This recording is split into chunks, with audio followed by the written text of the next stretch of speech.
Hi, welcome to this month's update of HCC News. I'm Dave. And I'm Mike. And we're here with your monthly update for February. We hope you guys had a great break. Sorry we missed you in January, but glad to be back, right, Dave? That's right. Now, Mike. Yeah.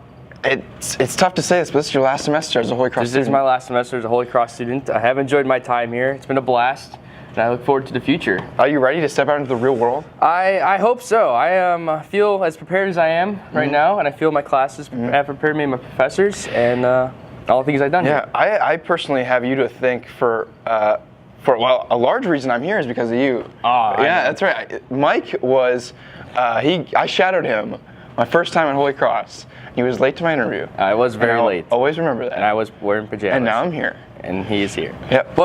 So while you guys are watching, we're here to give you some updates and some interviews with some Holy Cross faculty and staff and some students. So first we're going to send it out to Caleb, and he's with Jen Cow, and she's going to talk about Green Dot. Thanks, guys. I'm here with Jen Cow from the admissions office. Jen, do you want to give the audience a little bit about what you do here? Sure. I work as the assistant director of admissions as well as the deputy Title IX coordinator, and kind of paired with that, I also I am a coordinator for Green Dot here on campus. As you guys can see, we all have the Green Dot pins on. They are a new initiative we have here at Holy Cross. So, Jen, do you want to tell them what Green Dot is and what it's about? Sure. Green Dot is actually a nationwide program on college campuses all across the country. So it's a program that promotes awareness and prevention of interpersonal violence, more specifically dating violence, sexual assault, and stalking. So the concept of it is that on a college campus there are all these red dots, which are incidents of interpersonal violence. And what we want to do is kind of create green dots, which are reactive to these red dots. So there are kind of two different types of green dots. There's reactive green dots that interfere with red dots that are taking place, so kind of being an active bystander. And then there's proactive green dots, which really kind of promote this culture against violence. So a proactive green dot being us wearing our pins around and showing awareness for that.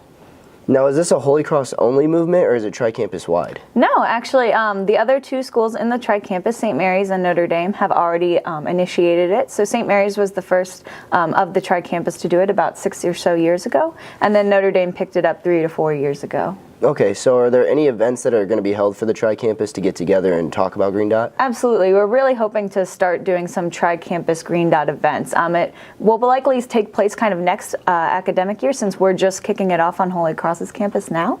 But there is an upcoming event in April, Take Back the Night, which is, again, a nationwide event that promotes awareness for sexual assault and sexual assault survivors. So kind of has the same mission as Green Dot, although it is not technically a Green Dot specific event. I know after our training, a lot of us were interested in those events, so we're looking forward to them. Now, if you're a student that hasn't heard of Green Dot before, is there any way you can get involved with this? Absolutely. On February 2nd, we're actually having a overview talk. So these overview talks are about an hour long and just kind of introduces students to what Green Dot is all about. And then we're going to have another one on February 25th, which is a longer, about 3 hours long, bystander training, which kind of has more activities, more involvement on helping students how they can be active bystanders and do those reactive green dots. That's awesome. Yeah, we really encourage you guys to come out and listen to that and try to be involved in the Green Dot program. So we want to end with your top 5 favorite green things. Okay. Top 5 favorite green things. Green Skittles, the old flavor, so the lime flavor. Okay. Green gummy bears. The Southwest salad in the dining hall. A clover for the Irish, go Irish. And then Green Dot. Green Dot number 1, of course. Yeah, of course. All right, so remember with Green Dot, nobody has to do everything, but everybody can do something, so go out and be Green Dot. Back to you guys. Thanks, Jen and Caleb. We encourage all the Holy Cross students here to get involved in Green Dot. It's an awesome organization, and we hope to see you all get involved. Mike, it's been a while since we caught up. How was your break? Well, actually, Dave, that you mentioned it, I was quite busy. I'm involved with this Applied Entrepreneurship program called AAP, and it's a cross-campus between Holy Cross, Notre Dame, IUSB, and Bethel College. And throughout the whole year, since it's a whole year class, we go and visit startup companies in the South Bend area while developing our own ideas for a small startup company or a product. So I've been working on my own pitch because up and coming, we are pitching to investors in the next couple weeks. So I've been working on that. And then also there is this Upstart Club, entrepreneurship club that will be cross-campus, and it's getting innovative minds together and creating this community of entrepreneurs. That's awesome. So signups actually is coming up in the next couple of weeks for the next year's class, and I highly encourage anybody who's looking to start up their own company or is really innovative to be a part of it. That's awesome. Cool. Yeah, my break was not nearly as exciting. No. I got my wisdom teeth out. You ever heard your wisdom teeth out? I don't even have wisdom teeth. Oh, really? Wow, you're No. lucky. Hey Dave, we have an interview, so I'll just talk to you about your wisdom teeth then, okay? Oh, okay. I gotta go. All right, see you later, Dave. All right, see you, man. All right, thanks guys. I'm here with our co-host Dave, who you guys just saw, and Derek Wappel from the tennis team. Derek, how are you today? Very nice to be here. Thanks for having me. No problem. Dave, how are you today? I'm great. I'm glad that Derek could join us. Awesome. Now, Dave, we know you're from Bethlehem, Pennsylvania. That's right. You're on the tennis team. That's right. You're a sophomore. That's right. That's enough about you. Derek, tell us a little bit about yourself. Where are you from? I am from Valparaiso, Indiana, and I transferred here from St. Joseph College in Rensselaer, Indiana. And you transferred here for tennis? I did. Awesome. How's the season going so far, gentlemen? This is second semester of having it? Second semester, yep. So we started up last semester, obviously. And, you know, there's always challenges for a first year, brand new program. But I think we found our stride, and we've focused in the midst of any adversity that we had. And I think we're pretty dang successful as a first year You know, team. echoing Dave's comments, you will have struggles as a first-year team, but this is a really good team. There's a lot of talented players. Goals have been set, and I believe we will achieve those goals. So, have you guys noticed anything different between the spring, like the start of the spring season to beginning of fall? I know second semester might not have as much jitters going in, so. I think we're definitely calmer as a team. I think we're more comfortable being on the court. We're more comfortable with each other, with our doubles partners, and I think it's reflecting in our play. I would What do you agree. think? The team is a lot closer than it was. So that's always a benefit.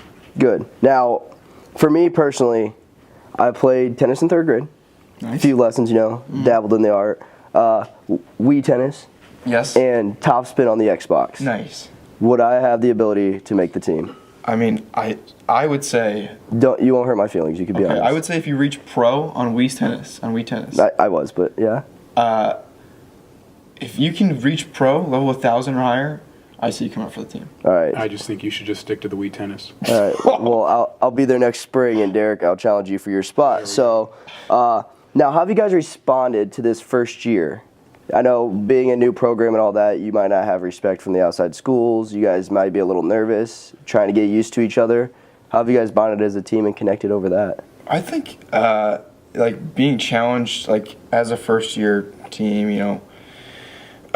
with we don't have the same accommodations that other teams may have, but in those challenges, I think we've become closer, and I think we've kind of, with our success this year, I think we're establishing a name for Holy Cross tennis. I think we're getting some respect.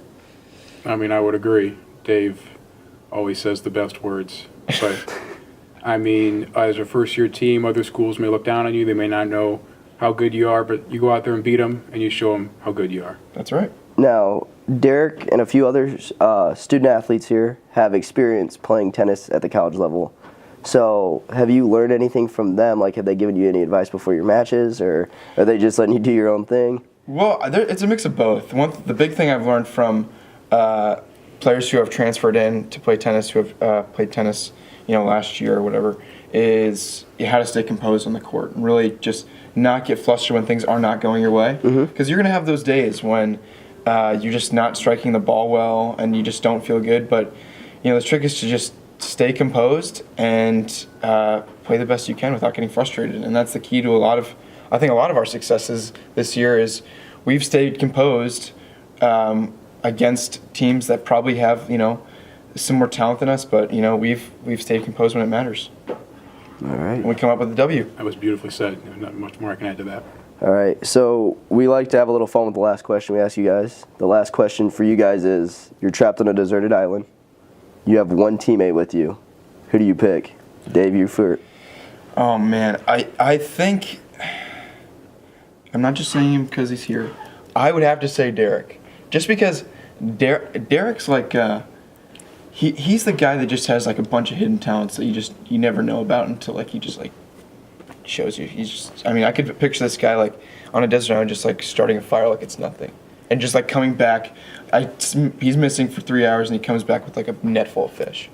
So I picked Derek. All right. I would pick myself. I mean, I get along with him fine, but I really would not want to be on an island with him.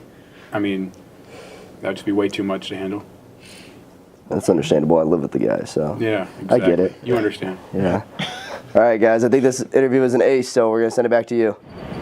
Oh, welcome back, Dave. Thanks, Mike. How was your interview? I think it went well. Oh, that's awesome. Good to hear. How about you give us some of the updates for this month? Oh, absolutely. So some of the events going on during the month of February are we have intramural basketball going on, taking place Monday and Thursday nights in the Foul Center, starting at 7:30. So go out and support your friends. Then we have our first green dot training for students, February 2nd at 2 p.m. in the Foul Center. That's the first segment, and then the second session for green dot training is February 25th. This is the big session here. You get certified, right? You get certified here. It's a bystander training. Definitely, I'll be there, so I hope to see you guys there. Then we have some Ave Bruce events this month. We have 80s aerobics, and then we have Fast Friends, where you go out and meet some new friends. Cool. Then we have Family Weekend coming up February 16th through the 18th. That's going to be really exciting. We both encourage you to invite your families.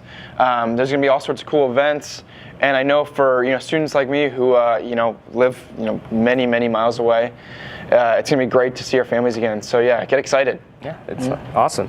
So the next thing we have coming up for seniors, we have graduation fair in the atrium, starting February 20th and then taking place to the 21st. And that's going on all day. So go out, seniors, and get your caps and gowns measured. Then we have our first practical lessons in success on February 21st at 7:30 in the auditorium. It's the first one of the semester. And then we have student government applications due for senators and executive board due on February 26th. So get those applications in. Sounds good. Thanks, Mike. You're welcome, Dave. Well, thank you for tuning into this month's episode of the HCC Update. We will see you next month in March, and go Saints. Oh, the app. Get the app. Don't forget to download the app. That's right. HCC mobile app. Go Saints. Go Saints. Nice, I like that. That was a good presentation.